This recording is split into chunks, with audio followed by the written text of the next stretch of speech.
है कि अगर हिंदुस्तान में रहना होगा, जय श्री राम कहना होगा, और फिर इस तरह के नारे लगाए कि मूल्य काटे जाएंगे, जब राम राम चिल्लाएंगे, मूल्य काटे जाएंगे तो राम राम चिल्लाएंगे। ये कौन सा देश है? ये कैसी जमहूरियत है? ये क्या इनके ऊपर में, क्या इनको जो गिरफ्तार नहीं किया जाना चाहिए? जो जालिमीन जहां जहां बैठे हुए हैं, जो फिरका परस्त ताकतें बैठी हुई हुकूमत में, इनको जो हुकूमत की कुर्सी से जो हमें उतारना होगा। उन्होंने कहा कि शेर की एक दिन की जिंदगी गीदड़ की 100 साल जिंदगी से बेहतर है। अल्हम्दुलिल्लाह व कफ़ा व सलामुन अला इबादिहिल्लज़ीना इस्तफ़ा, अम्मा बाद। प्यारे दोस्तों, यौम आज़ादी 15 अगस्त 2021, 15 अगस्त 2021 इंडिपेंडेंस डे पूरे मुल्क के अंदर में ज़ोर शोर से जो मनाया जा रहा है। मैं आज अपनी बात एक शेर के ज़रिए से शुरू करना चाहूँगा कि ये नफ़रत बुरी है न पालो इसे, ये नफ़रत बुरी है न पालो इसे, दिलों में खलिश है निकालो इसे। ये नफ़रत बुरी है न पालो इसे, दिलों में खलिश है निकालो इसे। न तेरा न मेरा न इसका न उसका, न तेरा न मेरा न इसका न उसका, ये सब का वतन है बचा लो इसे। प्यारे दोस्तों, यौम आज़ादी 2021 इंडिपेंडेंस डे 15 अगस्त आपको मुबारक हो। जश्न आज़ादी आप मना रहे होंगे माशाल्लाह। पूरे मुल्क के अंदर में ज़ोर शोर से माशाल्लाह मुसलमान मना रहे हैं, हिंदू भाई भी मना रहे हैं, सिख भाई भी मना रहे हैं। मेरे प्यारे भाइयों, 1947 में हमारे पुरखों बुजुर्गों की कुर्बानियों की वजह से ये मुल्क जो आज़ाद हुआ। लेकिन अब हमें देखना यह है कि हमारा जो ये मुल्क आज़ाद हुआ था, उस वक्त इस मुल्क की फिजा क्या थी? तो क्या 1947 से पहले किसी की कुर्बानियां नहीं हैं? तो अगर हम इन चीजों के ऊपर गौर फिक्र करते हैं तो पता चलता है कि 1947 से पहले भी बहुत ज्यादा की जंग, 1831 की जंग, 1803 में शाह अब्दुल अजीज मुहद्दिस देहलवी का फतवा, जब शेर मैसूर टीपू सुल्तान शहीद रहमतुल्लाह अलैह के ऊपर में फिरंगियों ने जो चढ़ाई की, वहां पर जो चढ़ाई की और उनकी लाश के ऊपर में जब उनको कत्ल कर दिया, कुछ गद्दारों की वजह से, कुछ मुनाफिकों की वजह से जालिम फौज अंग्रेजों की शेर मैसूर के दरबार में पहुंची। शेर मैसूर को पता चला कि ये जालिमीन इस किले के अंदर में घुस रहे हैं, तो जालिमों ने कहा कि आप अपने आप को सरेंडर कर दें, आपकी जान बच जाएगी, कुर्बान जाएं टीपू सुल्तान शहीद रहमतुल्लाह अलैह के ऊपर में। उन्होंने अपने जमीर का सौदा नहीं किया, उन्होंने जीते जी अपने मुल्क का सौदा नहीं किया। उन्होंने कहा कि शेर की एक दिन की जिंदगी गीदड़ की 100 साल जिंदगी से बेहतर है। मैं अपनी जान कुर्बान कर दूंगा लेकिन अपने जमीर को नहीं बेचूंगा। मैं अपनी जान कुर्बान कर दूंगा लेकिन इस मुल्क को नहीं बेचूंगा। जब तक मेरी जान में जान है, इस मुल्क के लिए लड़ते रहूंगा। टीपू सुल्तान शहीद रहमतुल्लाह अलैह उन जालिमों से लड़ते रहे। बिला आखिर जालिमों ने जो टीपू सुल्तान शहीद रहमतुल्लाह अलैह को शहीद कर दिया और उनके जिस्म के ऊपर में, उनके बॉडी के ऊपर में अपना पांव रखा, और पांव रखने के बाद ये कहा कि आज से हिंदुस्तान हमारा गुलाम हो गया, आज से हिंदुस्तान हमारा गुलाम हो गया। टीपू सुल्तान शहीद रहमतुल्लाह अलैह, सोचिए कि फिरंगियों की निगाह में, अंग्रेजों की निगाह में किस कदर जो है वो तलवार बन के जो खड़े थे, कैसे जो चुभा करते थे उनके लिए, कैसे चुभता हुआ एक कंकर था उनके लिए, कैसे चुभते हुए जो एक पहाड़ थे उनके लिए, कैसे जो तलवार थे उनके लिए, कि जालिमों ने जब तक उनको जो शहीद नहीं किया तब तक तो वो घबराए करते थे इस मुल्क को अपना कहने के लिए। लेकिन जिस दिन उनकी लाश के ऊपर में पांव रखा तो कहा कि आज से हिंदुस्तान हमारा गुलाम हो गया।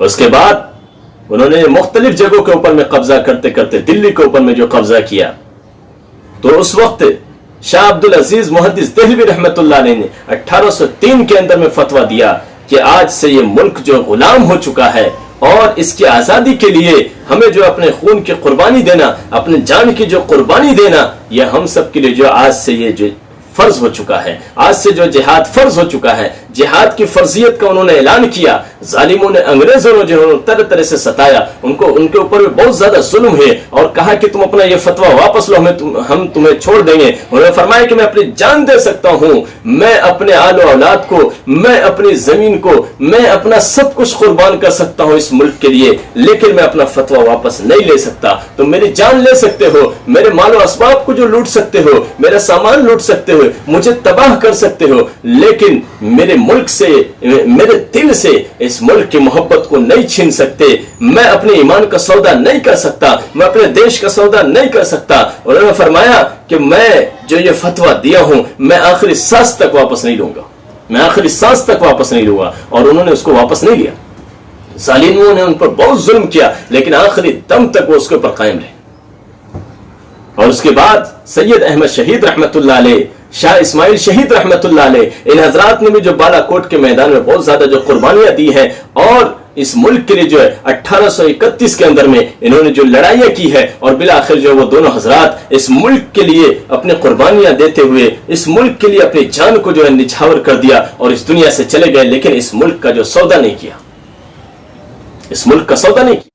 और उसके बाद फिर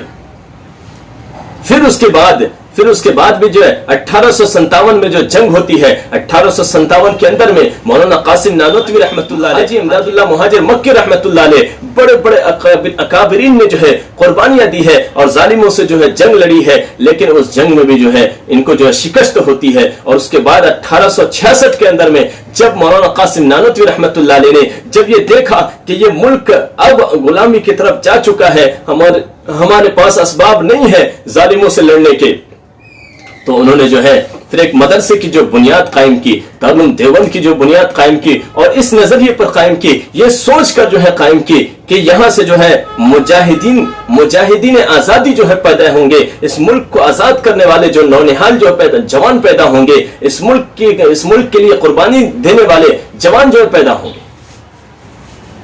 इस तरह से यह 1866 के अंदर में दारुल देवबंद की बुनियाद डाली गई और उसके बाद से वहां के जो है फुजला है, वहां के जो नौजवान हैं, इस मुल्क की आजादी के लिए जो मुसलसल काम करते रहे। और फिर आखिर में 1947 के अंदर में उन हजरात की तहरीक से, उन हजरात की कुर्बानियों से एक बड़ी जमात जो खड़ी हुई, हिंदू मुस्लिम सिख ईसाई सब मिलकर जो है जब काम करना शुरू किए, 1947 के अंदर में यह मुल्क पूरी तरह से जो आजाद हुआ। तो 15 अगस्त 1947 को यह मुल्क पूरी तरह से आजाद हो गया। लेकिन मेरे हमारा मुल्क अब भी आजाद है कि नहीं, ये मुल्क हमारा अब भी आजाद है कि नहीं, ये सोचने की बात है। जब हम इन हालात के ऊपर में गौर करते हैं, अभी के हालात को देखते हैं, अंग्रेजों के हालात को देखते हैं, अंग्रेजों के जमाने के हालात से जो है कंपेयर करते हैं, तो पता चलता है कि यह मुल्क उससे ज्यादा गुलामी में जा चुका है जितना अंग्रेजों के जमाने में गुलामी में था। अंग्रेजों ने कम से कम हमें इस बात की तो आजादी दी थी कि यकसा सिविल कोड की बात नहीं की। अंग्रेजों ने जो है यह हुक्म जारी किया था, उन्होंने ये कानून बनाया था कि जो जिस धर्म के ऊपर में कायम है वो अपने धर्म के ऊपर जो चलता रहे। उन्होंने कम से कम धर्म के एतबार से यकसा सिविल कोड की बात तो नहीं की।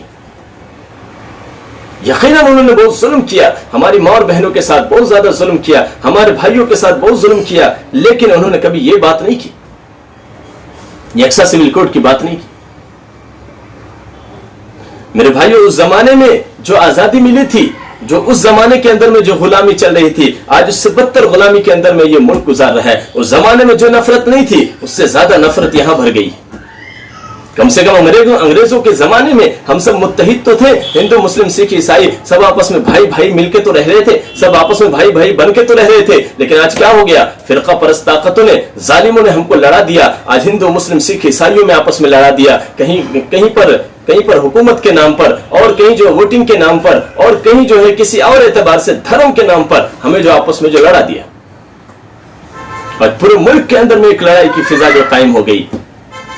हर तरफ जो है नफरत के पुजारी जो पैदा हो गए। आज जंतर मंतर के ऊपर में हम देखे, चंद दिन पहले जो अभी जो खबर आई, चंद दिन पहले जो है खबर आई जंतर के ऊपर में, अभी जंतर मंतर के ऊपर में दिल्ली के अंदर में क्या हुआ, जालिमों ने जो नफरत के पुजारियों ने अजीब किस्म का नारा लगा, अगर हिंदुस्तान में रहना होगा जय श्री राम कहना होगा, और फिर इस तरह के नारे लगाए कि मुल्ले काटे जाएंगे जब राम राम चिल्लाएंगे, मुल्ले काटे जाएंगे तो राम राम चिल्लाएंगे। ये कौन सा देश है, ये कैसी जमहूरियत है, ये क्या क्या इनके ऊपर में, क्या इनको जो गिरफ्तार नहीं किया जाना चाहिए? क्या इनको जो है, इनको जो NSA लगाकर क्या इनको जो जेलों में नहीं डालना चाहिए? नहीं, लेकिन इसको आप नहीं डालेंगे। क्यों? क्योंकि ये आरएसएस के जो दीवाने हैं, ये आरएसएस को जो चाहने वाले हैं, ये आरएसएस के जो संगी गुंडे हैं, इसलिए आप इनको जेल में नहीं डालेंगे। और इसको गिरफ्तार किया गया, इन लोगों को गिरफ्तार करने के बाद 24 घंटे में छोड़ दिया गया। ये कहां का इंसाफ है? ये अदलिया कहां गई? ये हमारी सुप्रीम कोर्ट कहां गई? ये हमारे हाई कोर्ट कहां गए? ये कहां गए इंसाफ की जगह, जहां से इंसाफ की उम्मीदें लगाई जा सकती थी, जहां से इंसाफ, अगर कोई जरा से अगर कोई सही बात करता है, उन्हें जो हमेशा के लिए जेल में डाल दिया जाता है। उमर खालिद को जेल में डाला गया है, शर्जील इमाम को जो जेल में डाला गया है, उनका क्या कसूर था? उन्होंने एक सही बात की, उन्होंने एक सही बात लोगों तक पहुंचाया, तो आपने उनको कैद में डाल दी। और नफरत के पुजारी दनादन घूमते फिर रहे। इसी तरह से एक नफरत के पुजारी ने दिल्ली के अंदर में फसादी नारे लगाए और कुछ दिनों के बाद वहां पर फसाद हो जाता है। फिर होता क्या है? वो जालिमीन के जिन्होंने जो है इबादत गाहों को मिसवार किया, इबादत गाहों को जो बर्बाद किया, जिन्होंने औरतों की जो इज्जतें लूटी, जिन्होंने जो घरों को जो बर्बाद किया, जिन्होंने जो हजारों मकान को बर्बाद कर दिए, जला दिए, कई लोगों को जो कत्ल कर दिया, ऐसे जालिमीन दंदनाते फिर रहे हैं। और वो मासूम लोग के जिनके ऊपर में हमला हुआ, उन्हीं को जो आपने जेल में डाल दिया। कैसी आजादी? ये कैसी आजादी?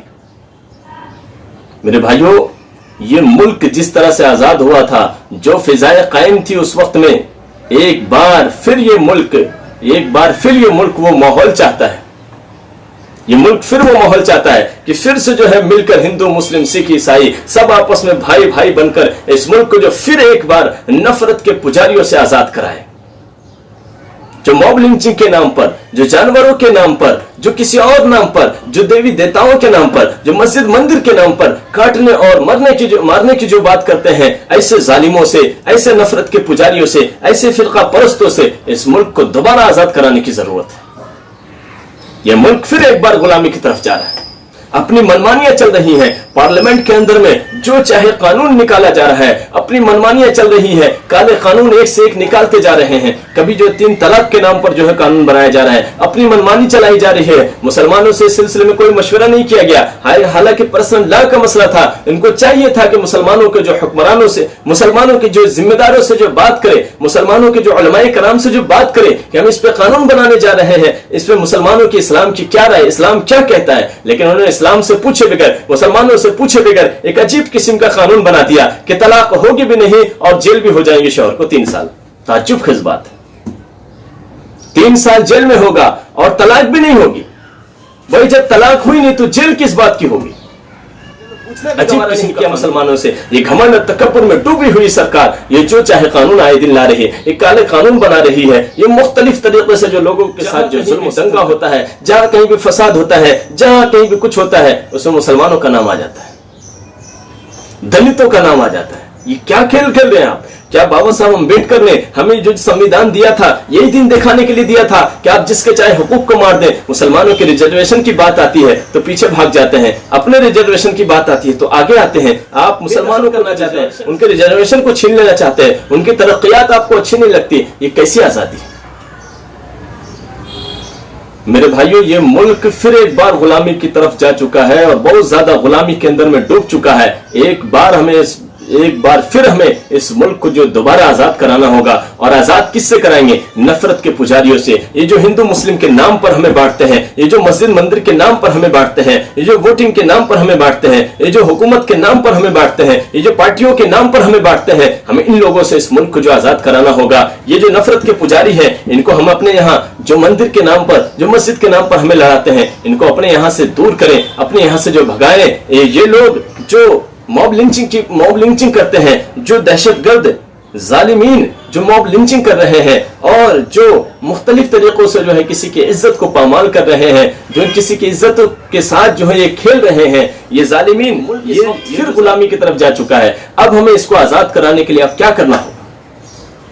सबसे पहली चीज हम सबको एक अल्लाह की तरफ आना होगा, एक अल्लाह रब्बुल इज्जत की तरफ जो जोड़ना होगा, अपने ईमान को जो मजबूत करना होगा। वो लोग जिन्होंने इस मुल्क को आजाद कराया था, उनकी ईमानी पावर कितनी खतरनाक थी, उनकी ईमानी पावर कितनी मजबूत थी कि अंग्रेज जालिम के सामने किसी को आंख मिलाने की ताकत नहीं थी। लेकिन वो मुसलमान और वो मुजाहिदीन, वो जो खड़े हो गए, उनकी आंखों से आंखें मिलाकर जो बातें करने लगे, आज वैसा ईमान अपने अंदर शाह अब्दुल अजीज मुहद्दिस देहलवी रहमतुल्लाह अलैह ने फतवा दिया तो उनके दिलों के अंदर में वो ईमान मजबूत हो गया और उन्होंने अपनी मजबूती के साथ वो इस मुल्क की आजादी के लिए काम करने लगे। तो प्यारे दोस्तों, ये हमारा जो मुल्क है ये इस वक्त एक बार फिर से गुलामी में आ चुका है। अब हमें इस मुल्क को इस गुलामी से निकालने के लिए क्या करना होगा? तो सबसे पहले हमें अपने ईमान को जो मजबूत करना होगा और इस बात को जहन में रखना होगा कि जिस तरह से जो कुर्बानी हमारे जो असलाफ ने, हमारे जो बुजुर्गों ने, पुरखों ने दी है, तो उन्होंने कौन सा तरीका अपनाया था कि ये मुल्क आज़ादी पर नजर डालते हैं तो पता चलता है कि उन्होंने जो हिंदू, मुस्लिम, सिख, ईसाई आपस में भाई भाई का नारा ही नहीं लगाया, बल्कि इसके साथ साथ उन्होंने अपने आप को ऐसा माहौल भी बनाया और आपस में हिंदू, मुस्लिम, सिख, ईसाई मिलकर जो एक साथ रहा करते थे और एक दूसरे के दुख सुख में शरीक हुआ करते थे। फिर से हमें वो माहौल बनाने की जरूरत है। तो दूसरी बात तो ये, और तीसरी बात यह है कि इस वक्त हमारे हुकूमत के अंदर में जो जालिमीन बैठे हुए हैं, जो सरकार बनाकर, जो जालिमीन, जो जालिमों की जो सरकार है, जो जालिमीन जहां जहां बैठे हुए हैं, जो फिरका परस्त ताकतें बैठी हुई हुकूमत में, इनको जो हुकूमत की कुर्सी से जो हमें उतारना होगा और इसके लिए हमें अपने वोट को जो है मजबूत करना होगा। सही लोगों को जो सही तरीके से जो है लोगों को जो हुकूक दे सके, कि जिनके जरिए से जो लोगों की जान माल जो महफूज हो सके, जो हमारे मुल्क की जो हिफाजत करे, जो हमारे जो शहर की हिफाजत करे, जो हमारे जो सूबे की हिफाजत करे, जो हमारे बस्ती की हिफाजत करे, जो एक एक फर्द की जो हमारे हिफाजत करे। हमें ऐसे लोगों को जो हुकूमत में लाना होगा, हमें ऐसे लोगों के ऊपर में हुकूमत, ऐसे लोगों को हमें अब इस मुल्क का जो जिम्मेदार बनाना होगा, इस मुल्क का जो सीएम बनाना, इस मुल्क का जो पीएम बनाना होगा, इस मुल्क का जो सीएम बनाना होगा, इस मुल्क के जो एमपी बनाना होंगे, हर इलाके के जो है सरपंच हमें जो ऐसा चाहिए जो इस मुल्क को जो है लेकर चले, जो सबके साथ जो एक नजर से देखता हो, जो सबके साथ जो है मोहब्बत की बात करता हो, जो सबके साथ भलाई की बात करता हो, जो सबको जो जोड़ने की बात करता हो, जो लोग तोड़ने वाले हो, जो सिर्फ एक फिरके की बात करते हो, जो सिर्फ एक लोगों की बात करते हो, जो सिर्फ एक विशेष लोगों की बात करते हो, ऐसे जालिमों से जो फिरका परस्ती की बात करते हो, जो तोड़ने की बात करते हो, ऐसे जालिमों से हमें अपने आप को बचाना होगा, अपने वोटों को जो बचाना होगा। अपना वोट भी जो सही इस्तेमाल कीजिए और अपने आप को भी ऐसे लोगों से जोड़िए जो इस मुल्क की जो तरक्की चाहते हो, जो इस मुल्क को बर्बाद नहीं करना चाहते, जो इस मुल्क के जो है, जो इस मुल्क की तरक्की को रोकना नहीं चाहते। ऐसे लोगों के साथ जो है आप मिले, ऐसे लोगों को जो आप वोटिंग दे और ऐसे लोगों, उम्मीद है इंशाल्लाह कि आप इन बातों के ऊपर में जो तवज्जो देंगे, जो जालिमीन जो हमें तोड़ना चाह रहे हैं, जो बर्बाद करना चाह रहे हैं, ऐसे जालिमों से जो आप अपने आप को बचाएंगे और इस पूरे मुल्क को जो बचाएंगे। अस्सलामु अलैकुम।